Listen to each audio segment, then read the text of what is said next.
About the time I was ready to retire, I was really kind of thinking about what I'd like to do next.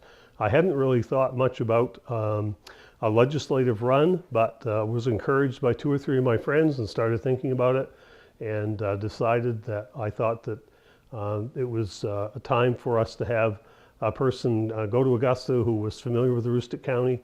I've worked in the three of the major sectors in our county, and again, I'm just looking forward to being able to go down to Augusta and represent the people of Presque Isle and the particular issues in rural communities, and specifically in Presque Isle.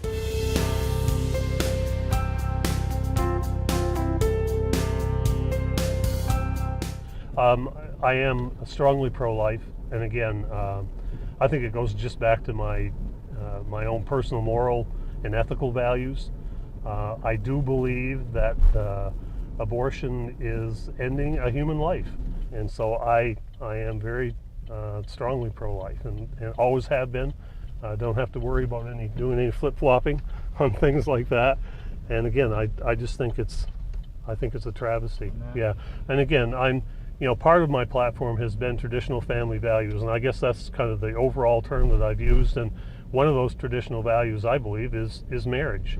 I believe in marriage as it's described, in the Judeo-Christian faith. I think it's between one man and one woman, and that it's for a lifetime, and that's the mechanism, and that's what has been put in place for us, and that's where we're going to be most successful.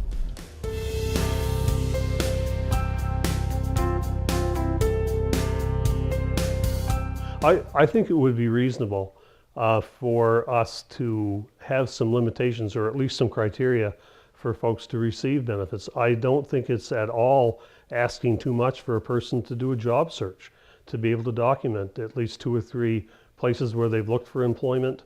I think that needs to be ongoing. I do think that in fact I know in the city of Presque Isle that there are jobs available.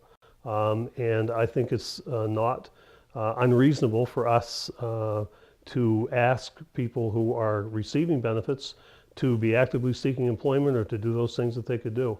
The other thing, as adult education director, one of the things that I was really pleased with was that we were able to offer training and education services to people, and a lot of the folks who attended adult ed were in the community, needed to get their GED, needed to have a high school diploma in order to get even some entry-level employment, because they couldn't get jobs at all without a high school diploma. So there are training programs available. There are folks in the community that want to assist people in getting those credentials or whatever it is that they require. There is assistance available. There are people who work there every day that just love to have someone come to the office and say, these are my needs, these are my kids' needs, these are things that we really need some help with. And there's a lot of help out there.